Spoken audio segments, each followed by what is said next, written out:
ये जनता पार्टी या एनडीए ने विपक्ष के साथ बैठक नहीं की होती तब माना जाता कि आपने सहमति नहीं बनाई है। कांग्रेस के अध्यक्ष से 3 बार बात हुई।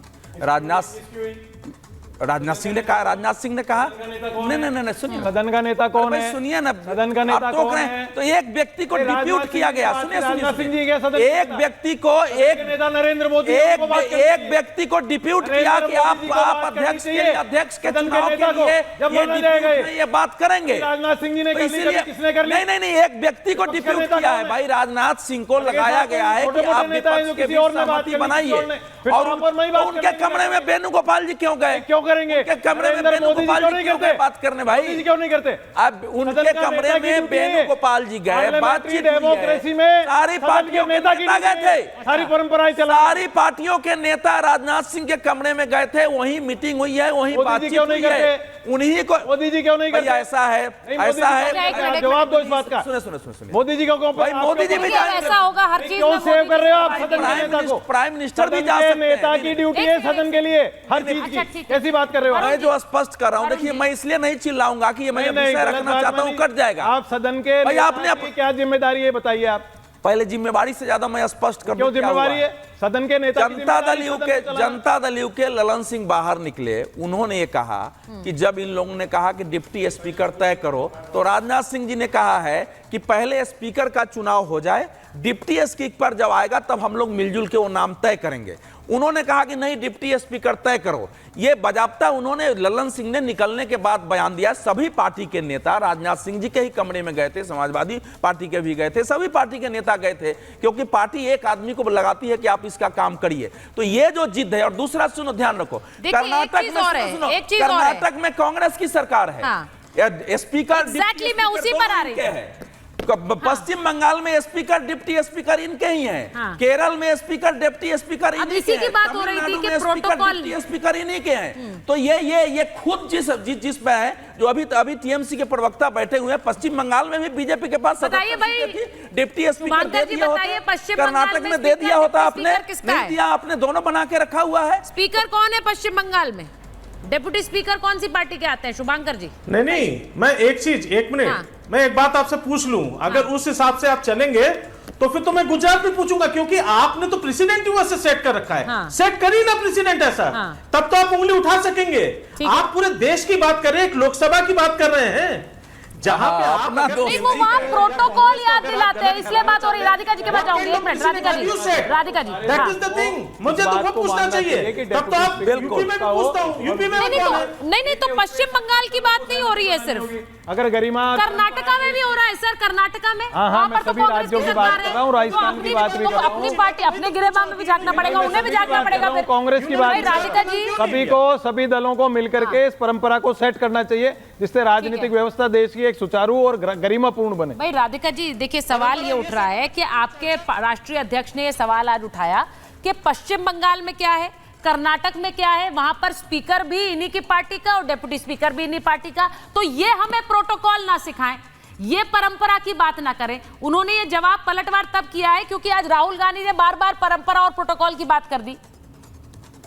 देखिए, परंपरा और प्रोटोकॉल कांग्रेस तो जानती नहीं है, ये हम हमेशा से देखते आए हैं। जब यूपीए की गवर्नमेंट थी 2004 में, तो हमने देखा था कि ये जो आज प्रोटेम स्पीकर के ऊपर भी चिल्लारा सीखा कर रहे थे, तो तब भी बाला साहेब विखे पाटिल जी को दरकिनार को बना दिया था, जो 8 टर्म के एमपी थे, और दरकिनार किसको किया था? 9 टर्म के जॉर्ज फर्नांडिस साहब को। तो ये कौन सी परंपराएं को फॉलो करते हैं? इन्होंने पीएम सैयद जी को भी दरकिनार किया था और गिरिधर दमन जी को भी दरकिनार किया था प्रोटेम स्पीकर से। तो आज तक कांग्रेस पार्टी ने कौन सी चीजें फॉलो करी है, कौन से ट्रेडिशन फॉलो करें? कभी नहीं करे। तो उनसे लेकर एक उम्मीद क्या कर सकते हैं? सिर्फ संविधान की कॉपी को लगातार पार्लियामेंट में ऐसे लहराने से आप संविधान के ज्ञाता नहीं बन जाते, और ना ही आप देश की इज्जत करने लग जाते हैं। अगर आप सच में संविधान की, कॉन्स्टिट्यूशन की और जो पार्लियामेंट के जो चीजें हैं उनकी अगर इज्जत करते और उनके आपको ज्ञात होता, तो राहुल गांधी जी और इंडिया अलायंस इस तरीके की हरकतें करते ही नहीं। तो खुद के अंदर इनको पहले झांकना चाहिए, फिर दूसरों के घर पे पत्थर फेंकने चाहिए। और मैं फिर कहना चाहूंगी, ये जो स्पीकर वाली चीज कर रहे हैं, बिल्कुल लड़ाई में अपना कैंडिडेट कौन रोक रहा है? ये उनको हक देती है हमारी डेमोक्रेसी, लेकिन पहले अपना एक मत तो बना ले कैंडिडेट। आपस में ही इतनी लड़ाइयां इनके हैं, तभी तो देश इनको बार बार मौका नहीं देता है। तीसरी बार इनको विपक्ष में रखा गया है। ये इकट्ठे होते हैं फिर टूटते हैं। अभी देखिएगा थोड़े दिन में जैसे उत्तर प्रदेश के चुनाव पास आएंगे तो यही सपा और कांग्रेस फिर अलग हो जाएंगे। इनका गठबंधन 6 महीने भी नहीं टिकने वाला है। तो एक स्पीकर के चेहरे पे भी मत नहीं बना सके। क्यों दीदी को बाहर रखा है इन्होंने? अगर वो नाराज है, क्यों नाराज है? इतना बड़ा उनको वहां से इतनी सीटें मिली है इंडिया अलायंस को, क्यों उनको बाहर रखा हुआ है?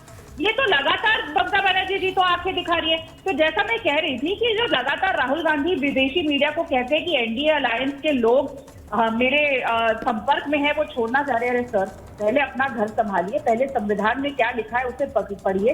ये लहराना बंद करिए संविधान को, रोज उसको 50 बार पढ़े तो शायद, और जो अटेंड करेंगे अगर पार्लियामेंट, तो शायद राहुल गांधी जी और उनकी इंडिया अलायंस समझ सके कि पार्लियामेंट चलता कैसे है, रूल्स एंड रेगुलेशन क्या है और क्या ट्रेडिशन।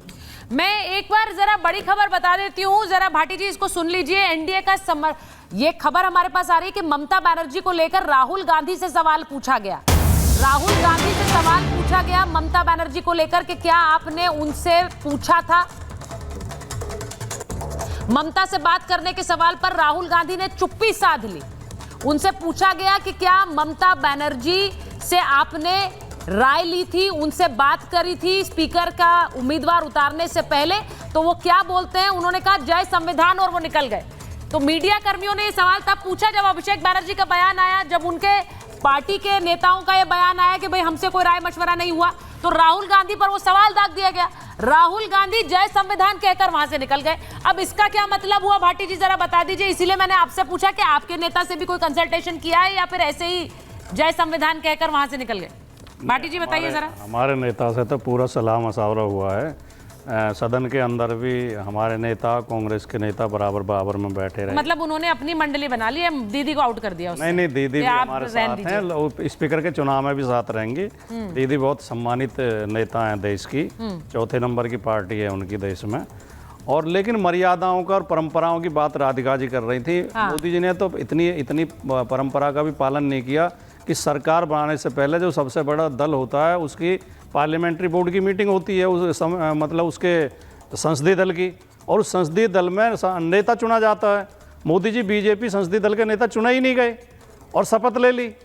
तो इसलिए तो खड़गे जी ने कहा था कि अवैध सरकार है। इसमें संवैधानिक व्यवस्था भी यही है, संविधान के जो सिस्टम है वो भी यही है, और परंपरा भी यही रही है कि जो भी चुनाव के बाद सबसे बड़ा दल आता है उसके संसदीय दल की मीटिंग होती है और वो अपना नेता चुनते हैं। फिर वो नेता सरकार बनाने का दावा पेश करता है और अपने समर्थक सांसदों की सूची पेश करता है। लेकिन राष्ट्रपति ने तो ऐसे ही उन्हें बिना संसदीय दल का नेता चुने ही शपथ दिलवा दी। तो मर्यादाओं का पालन और परंपराओं का पालन दोनों तरफ से किया जाना चाहिए। और एक चुनाव के दौरान मोदी जी कांग्रेस के घोषणा पत्र का बड़ा जिक्र करते रहे। कांग्रेस का घोषणा पत्र अगर ठीक से पढ़ लें तो उसमें 3 पॉइंट बहुत अच्छे दिए हैं संसदीय उसके लिए, जो सदन चलाने के लिए। उन्होंने घोषणा की थी कि अगर कांग्रेस की सरकार बनेगी तो हम साल में 100 दिन सदन चलाएंगे।